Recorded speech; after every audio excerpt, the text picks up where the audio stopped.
Welcome to the show. My name is Charlton with Big C. This is Charlton and Big C Sports coming to you worldwide on the iHeartRadio network, the number one network in the United States of America. And Big C Sports has been voted the number one sports show in the universe, according to Big C and them good old boys down south. I want to say bienvenidos to all of our listeners in Latin America, also across the pond, in London, England, as well as Paris, France. And of course, you good old boys up in Canada. We love you, Canada. But there's still no one I love more than all the good old boys down south in the land of the free and the home of the brave. Big C, how's it going for you good old boys down south?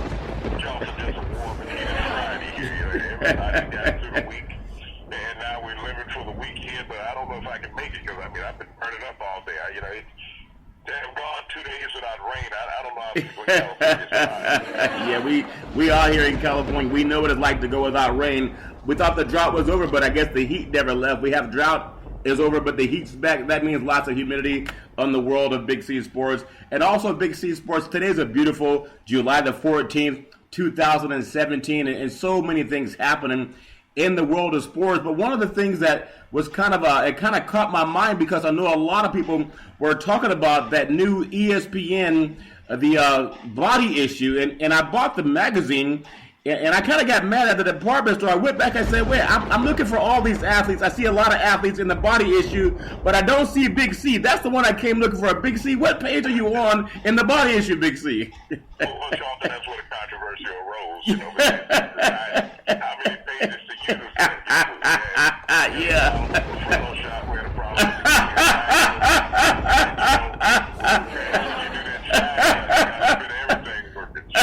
That's so funny. Yeah, obviously there's a disclaimer, enter at your own risk.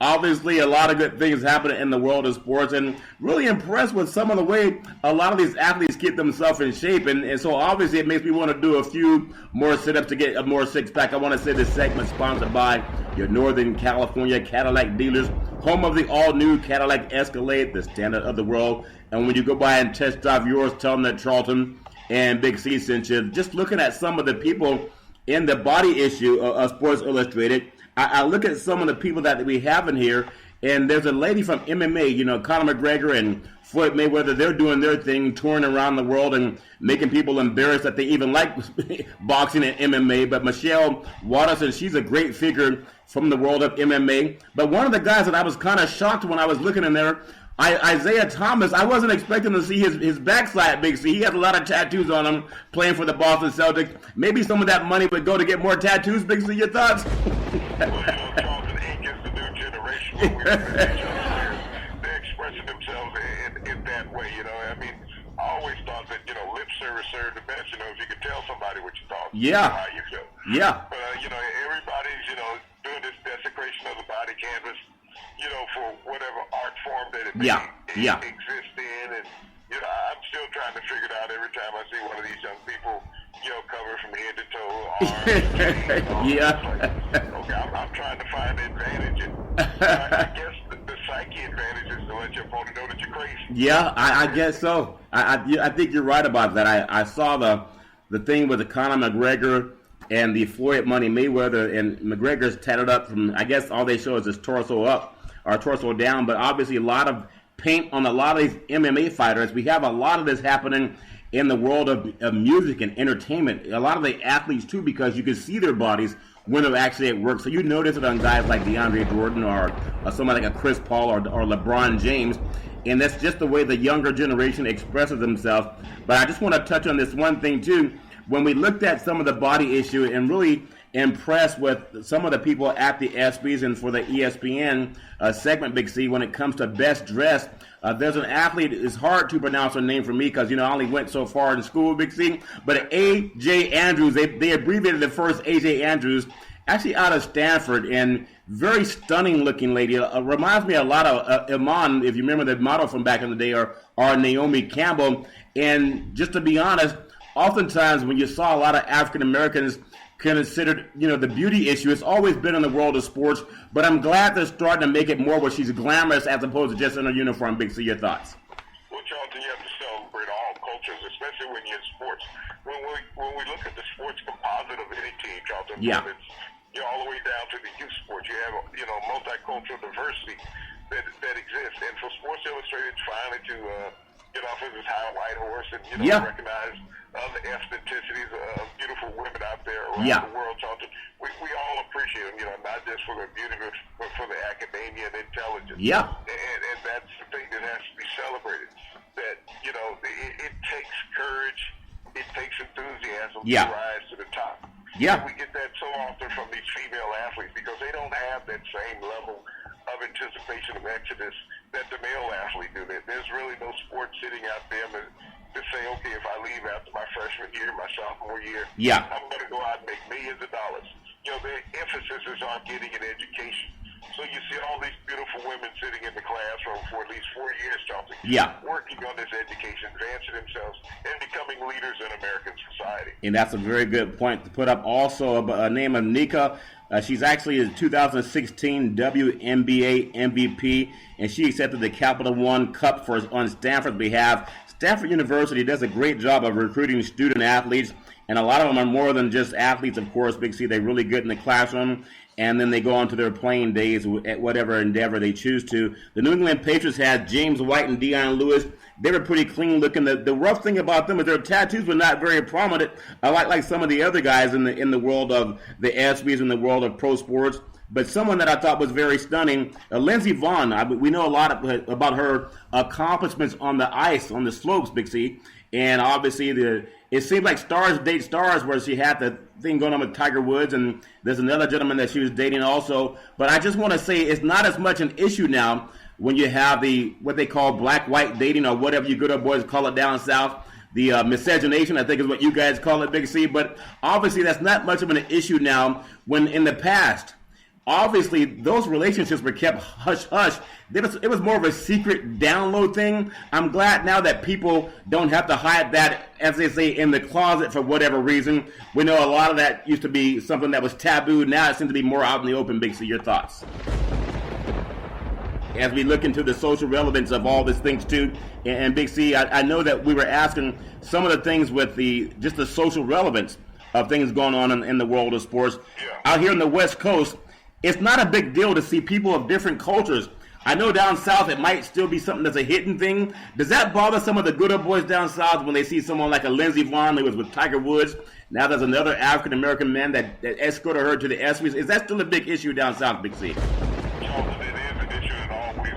Really? It's like when we're talking about your buddy Billy Payne and the Masters when, he wanted to blaspheme Tiger Woods and rake him across the coals because he wasn't there and he was costing him money. Yeah. As long as you do as I want, not as you desire, society really doesn't have a problem with you. Yeah. When we look at so many athletes, out there nowadays, and you see the diversity of the athletes, culturally, that they're multicultural athletes, that, that they're biracial products. Yeah. Society has advanced so far, but still, bigotry has never left people's minds. Yeah. When people always talk about, well, things have risen so much, things have changed so much. Yeah, but, when they can wipe out the word bigotry and take it out of the dictionary, then you have equality with that. That's not going to go anywhere anytime soon. But when we look at athletes, they're like actors, Charlton. People try to match it with people who are going to meet their criteria of schedule and economics.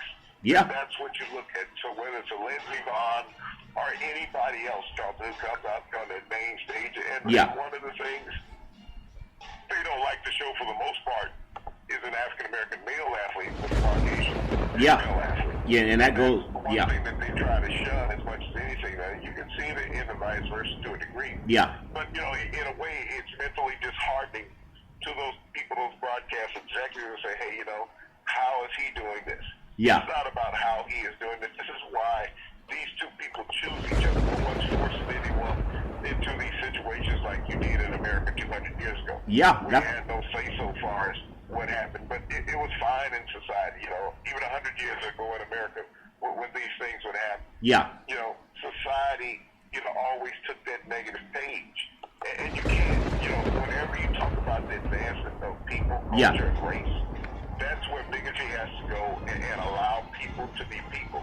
When people are not bothering you and forcing their lifestyle or culture on anyone, Johnson, what's wrong with that in society? I tell you, we're all, if we court the science, we're all come from the Egypt region, the Nile region of Africa, according to Gregor Mendel and Dr. Louis S.B. Leakey. They can Google that. All people are the same, just different skin melanin. So congratulations to all the people who are not ashamed to show their body. Big C, I'm still looking for the pic. I know you're on it. I know it took a lot of muscle and chiseled and all that 3D imaging, but I still want to see them revamp that issue and reissue it with Big C in there, because a lot of people were buying that issue just to see the Big C's body.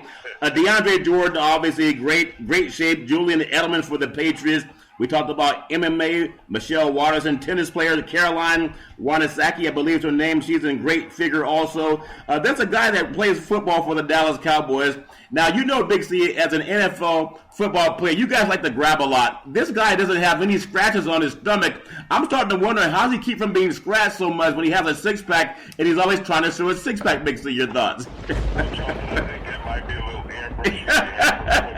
Yeah. I mean, it's hard to come out of a football game without having a helmet wound somewhere on your body, especially if you're touching the ball from an offensive perspective. Yeah. And so, you know, you can do anything you want to doctor a photo. It's like, when I see a photo, I like to see a natural photo. Yeah. When they're showing a female athlete. Yeah. It's nice they had a great body, but the average woman has a few stretch marks on her body. Oh, yeah. Yeah. She does. Show me that, because that's realistic to me. Yeah. You know, I'm not looking for a Barbie doll, you know, but I like to see that. I like to see that a woman, you know, is proud of what she has, regardless if she doesn't weigh 120 pounds. Yeah, that's true. Society shouldn't put that pressure on people. This is the reason why we have so many young athletes, student athletes, you know, that get in these situations where they have a mental problem. Yeah. Because people have pressured them that you have to look this way. I know with male athletes, you know, it's a criteria that you have to look a certain way to play a certain position. Yeah. Depending on the sports. I mean, if you're an offensive lineman in college football nowadays, we want you to come in here weighing 300 plus pounds. Yeah. We want you to eat 2 chickens a day and a loaf of bread. All right? That's what we expect from you. Yeah. You know, however you got to put this weight on, legally or illegally. Yeah. But you need to do that, and you need to stay in this weight room, become bigger, faster, stronger. Well, Big C. No one is out there measuring the waist size of a male athlete that's on a football team, John. Yeah, that's true. Not an offensive lineman wants to brag about his waist size, okay? Yeah. Most of them say to be continued. Yeah. That's funny. I understand that. And obviously, the heavier you are, the more money you can make as an offensive lineman. So obviously, all the people who had great airbrushing, as you say, Big C, maybe I don't have to worry about sit-ups. I just need to get me an airbrush and do my stomach that way. I want to also talk about the tennis going on around the world across the pond, Big C. Roger Federer, he's actually back in the finals at Wimbledon, as well as Venus Williams. Federer didn't have to face Nadal or Djokovic this year, and then Venus Williams, if it were not for her sister being so dominant, Serena, who's expecting a child, Venus would be one of the top tennis players in the history of the world. When you think about that, the only thing that's really stood in her way has been her sister.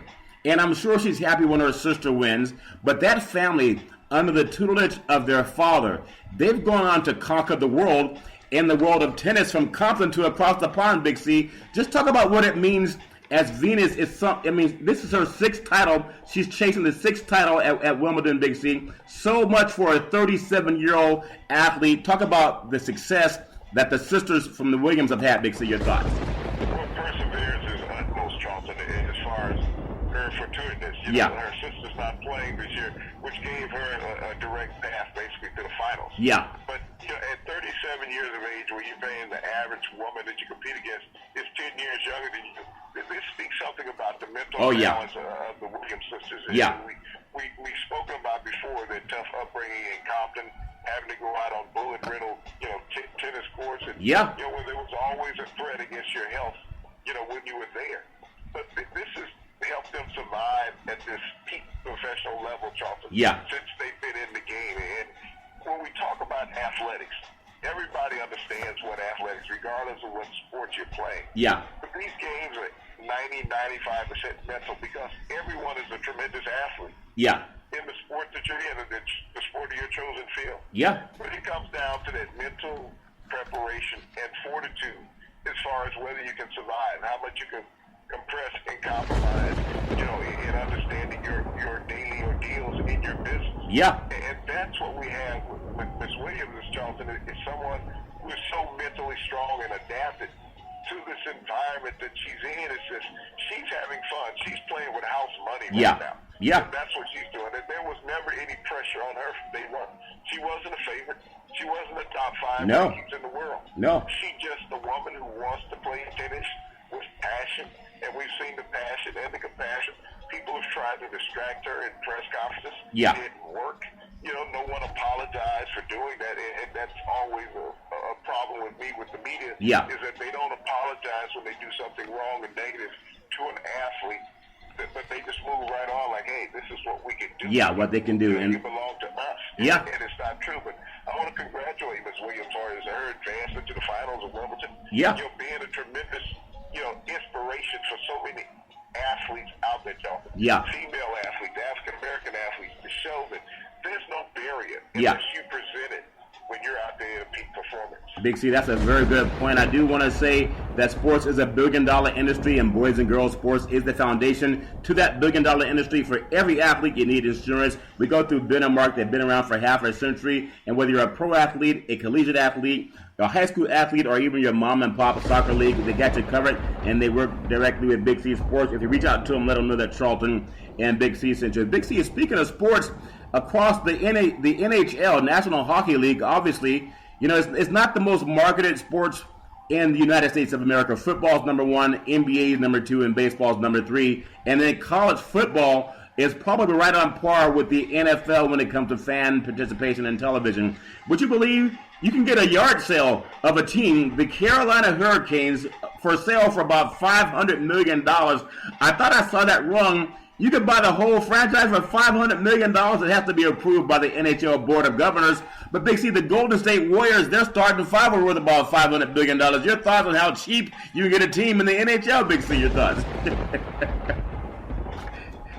When you think about having to buy an entire franchise for $500 million, I mean, that's not chump change. I know for you it's no big deal. When we think about what franchises go for now and what they went for originally, to get into professional sports, but the television revenue that they make back, Johnson, is so exponentially large nowadays that $500 million is not far-fetched. When you think about a league like the NFL that is getting $8 billion over a couple of years in television revenue, the NBA after next season is going to be renegotiating their contract. So there's going to be billions on the table. The thing that I look at, Charlton, is that everyone makes such an issue of these player contracts. About, wow, how can they pay these players so much money?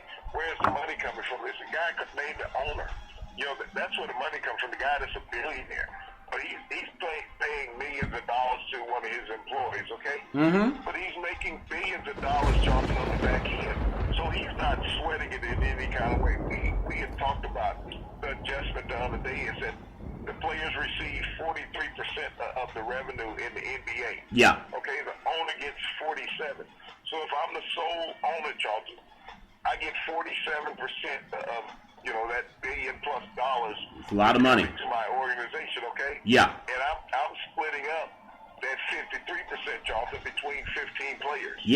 That's a lot. Regardless of how much these players make, once you average it out, because they got to fit within that salary cap restriction, is that individual owner or that two owners of that one club has an exponentially large amount of money compared to them, but no one questions why the owner's making so much money. That's always bothered me. I go back to the days in the NFL when we struck, in '83, and no one asked, why did the owners make so much money? Everybody want to say, why are the players unhappy? The average salary in the NFL, Charlton, in '83 was $123,000. They make that a week now.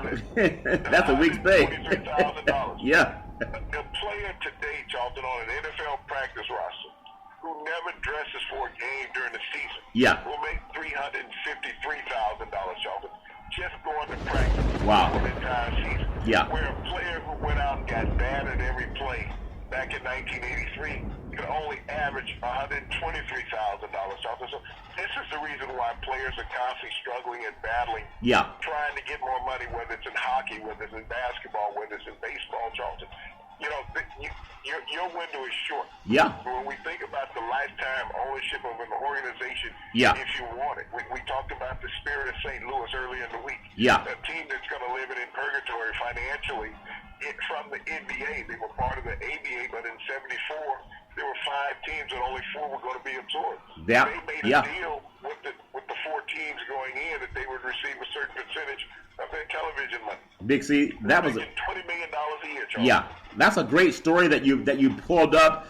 And in fact, I encourage people to Google that because that talks about contract. You get the best contract you can in the beginning, and in the end, if it pays off, it can make you wealth beyond your wildest dreams. I do want to bring up kind of a caveat here in the world of sports. $2.5 billion traded hands in the NBA free agency moves. This past offseason. Still have some things going on, and I guess they just had Chris Paul. I guess he made a press conference appearance today down in Houston with the good old boys from Texas. But think about something just think about this statement I'm going to make. And the players that have been a part of this $2.5 billion for free agency, the one that has a ring is Steph Curry. The $201 million, he has 2 titles to go along with that. James Harden had a $170 million extension, bringing it to $228 million, and that's over the next couple of years up to 2022. But he doesn't have a title, Big C. And then a few more players that are kind of, I guess, ancillary players, but still marquee names. Blake Griffin, no title. The Clippers got him back over $100 million. And then Gordon Hayward to the Celtics, plus $100 million. He doesn't have a ring.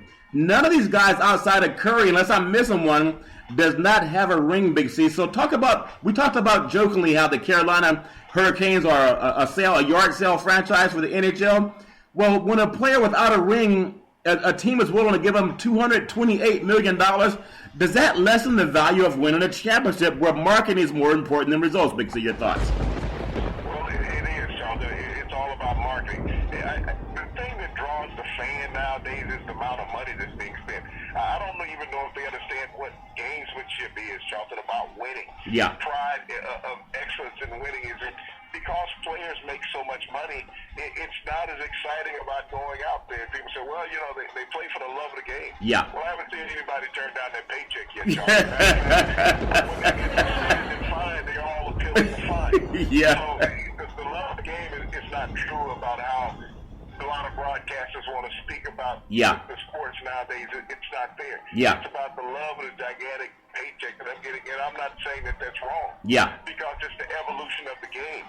But the compassion of these players that, nowadays, I mean, we saw a situation in a summer league basketball game where a guy felt a little soreness in his leg.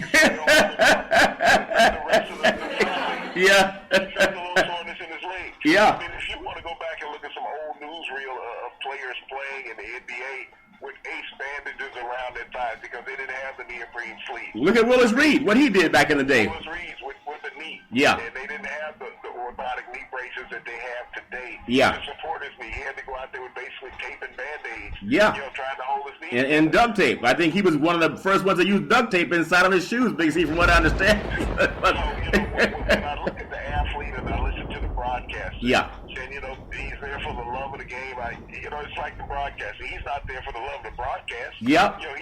He's there for the money. He's negotiating his contract so he can tell you about what he doesn't understand about the game or even history of the game.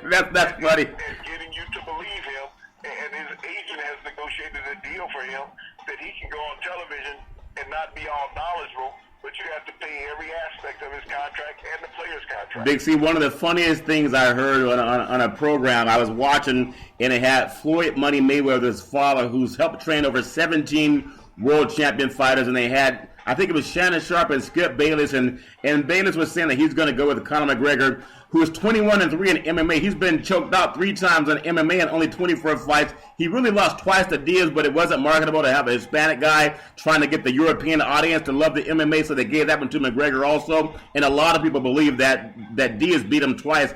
Diaz is also out of Northern California. But Floyd Money Mayweather's father said to Skip Bayless, he said, I've trained 17 world champion fighters. How many fights have you had? And he said, well, none. He said, so why would I listen to your opinion? Big, that make any sense? It's what we laminate on quite often. These guys who are sitting in here being very opinionated, a listening audience captivated about their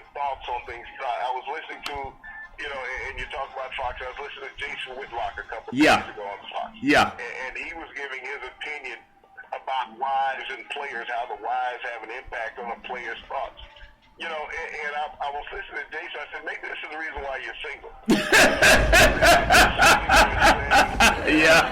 The wife has an impact on the player's thoughts, whether he's going to keep playing or not. Let me put this in simplicity that anybody will understand, man or woman, okay? Yeah. If I'm the breadwinner in the house, okay? Yeah. That means you sit there, you make the sandwiches, but I'm bringing the bread and bologna there, okay? Yeah. And I'm getting paid $2 million a year. Yeah. Okay? I'm bringing you Oscar Mayer instead of just some generic code. That's what you're going to accept. Yeah. Right? But if I say, okay, we spent long enough in this city, and it's time for us to go elsewhere. Yeah. Okay? How much resistance do you think she's going to throw up? Not much. She's not going to throw up any resistance. All she's going to do is say, baby, where we going? Plain and simple. Whoever she's been watching, Real Housewives with y'all, and playing, you know. Big C, hold on. I'm sorry. What's Real Housewives, Big C? What is that? But, you know, whoever she's been playing cards with and going to have it teach y'all, yeah. She'll find a new group. Okay? Yeah. Yeah. Because she's not going to let that $2 million a year walk away because she got an attitude, well, I don't want you to go. Yeah. Right? Yeah. Well, you go out and make us $2 million a year, and I won't go. But she's not going to do that. So she doesn't really have a say-so. Yeah. As I heard this being said by Jason. Yeah. He's going to do what the wife or significant other says. No, he's not. He's going to do with the guy, that billionaire with the paycheck. With the paycheck. Okay? Yeah. That's what he's going to do. Yeah. And she's going to do exactly what he does, because he's the guy bringing home the $2 million a year. Well, Big C, that makes so much sense. Someone's writing you several $1 million a year. That is your wife. I mean, just to be frank about it, half marriages end in divorce anyway, but $100 million will last a lifetime. I do want to say, even Magic Johnson told Mr. Ball to back off. Lonzo Ball's, he's a Laker now. We don't need your stuff. And even that's being quieted down because money talks, and whether you're married or single, someone throwing $100 million at you, that's the person you marry, or that's the organization you marry, Big C. And I want to finish out the program on this thought. It's kind of a chilling thought, and all the things that we talk about, and you always bring it up. We talk about money, money, money. There was a song back in the day, and they said, money, money, money, money. Now, I forgot the name of the group that sang it, but you might know the group. Okay, I knew you know the name of the group. The OJ singing Money, Money. I was trying to get that song out of my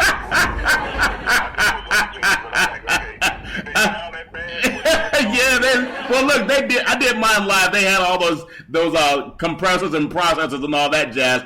But think about something I'm going to throw up. The word VCR. Do you know many people that have a VCR nowadays that works? What about... That's an archaic instrument. What about beta? You heard about the beta tapes before VCRs were popular, Big C? I think that thing was dissolved in some plastic. You travel a lot. How many payphones do you see in airports where you can drop a quarter in and talk for 3 minutes, Big C? Does anybody carry change to an airport? Because you got to get through security now with these metal detectors. Well, chilling factor coming up with that said, Big C. If you think about this, subscriptions to paid TV, which pumps a lot of money in to the sporting networks at CBS, NBC, Fox, ESPN, DirecTV, Fox Sports, all them good old boys, subscriptions are down 762,000 subscribers in the past year alone because podcasts and streaming TV are making paid TV channels where you're going to pay $100 for cable TV with the sports package. It's making it go in the way of the VCR, the beta, and the payphone technology where people can watch the game on their phone and take it with them. You're not going to take that 50-inch TV with you when you're going out of your house, Big C, but you'll take that 5 or 7-inch cell phone with you. Is that something of concern for the world of sports? Because the NFL makes about $8 billion a year. They're trying to raise it in the next 10 years to $27 billion with Roger Goodell. I think basketball, they make about $2.6 billion a year on TV, and that's about $24 billion they're expecting over the next 10 years, Big C. Who's going to pay for these franchises if people are paying their cell phone bill instead of that $100 TV sports package, Big C? Your thoughts? Well, Jonathan, we've become a society of mobility.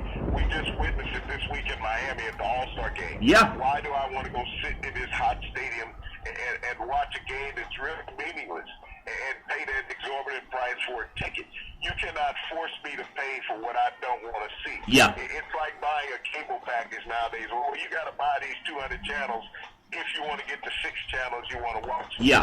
And that's what they've been forcing the people but now people can go a la carte, as you talk about it, in picking exactly what you want with these mobility devices. Yeah. As we talk about the advancement of society, and when we talk about your president wanting to bring back jobs, and he's not going to get rid of technology, he's not going to get rid of technological advancement, which will create jobs of lesser skills. Yeah. They're just not going to happen, and that's what we have now with these mobile apps that allow the layman individual take it with you. He wants to be, yeah, and view what he wants to view. I mean, everyone talks about download the mobile app. Yeah. But then when they wonder, well, why are subscriptions down? And so, hell, you've been advertising for the yeah. If you're dumb enough to keep telling somebody where they can get what they want for free, yeah, and then wonder why they're not paying you, it's like going out on a date. Yeah. So you don't have to pay. Let's just go. Yeah. It's not gonna go. Yeah. Every guy is like, hey, I want to go out with her. Yeah. Instead of going there and saying, why can't we go here? What you gonna get from me? Yeah. We all get tired of hearing that. Yeah. Yeah. It's like having kids. It's like, give me. Yeah. It's having athletes on the team that say, I want more money. Last thing I'm going to cover, Big C, J.J. Riddick. He's not going to set the world on fire, Big C. Obviously, he's a decent three-point shooter. Decent meaning he can hit 3 or 4 baskets in a game because he averages less than 12 points a game, and he got a 1-year, $23 million contract, never won a championship, not knocking the man, get whatever you can, but when guys like J.J. Riddick can make 4 baskets a game, and that's worth $23 million a year, that at some point in time, there's a bubble coming in the world of sports because the revenue comes from TV. People are canceling their subscriptions. They're picking it up on their cell phones. They don't have to wait for ESPN to tell them what happened. They can listen to podcasts that can be more authentic. There's something happening in the world of technology. It's changing things. As Ollie said, rumble, young man, rumble. I think a lot of the people who are making money right now, they better get the money now because when subscriptions go away, so will the multi-billion-dollar contracts. Big C, I want to ask you, in the world of sports, so many things have happened from the ESPYs and the ESPN body issue and the NHL. We have the Wimbledon going on. We talked about the multi-million-dollar contracts for NBA and NFL and all the great sports teams.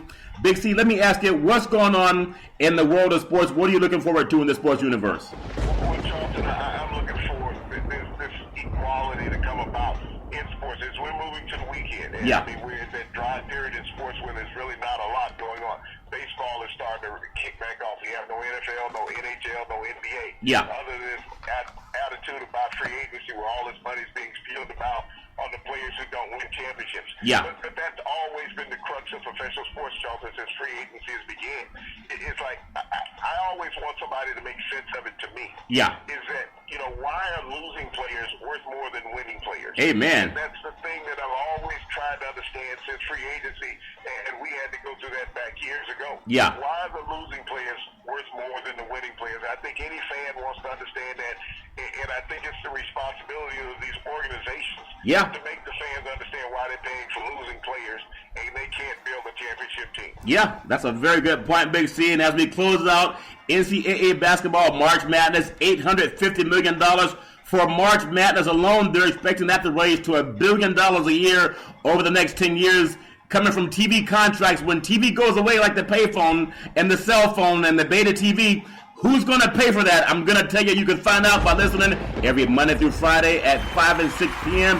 worldwide on the iHeartRadio network. Follow Big C Sports, the #1 sports show in the universe, according to Big C and them good old boys down south. We want to tell you, there's never any room for domestic violence. If you know anyone going with that garbage, male or female, just call 911 because no one should have to deal with that garbage on their own. And as we always tell you on every Big C Sports program, we thank you, we appreciate you, and we hope that you have a super fantastic day.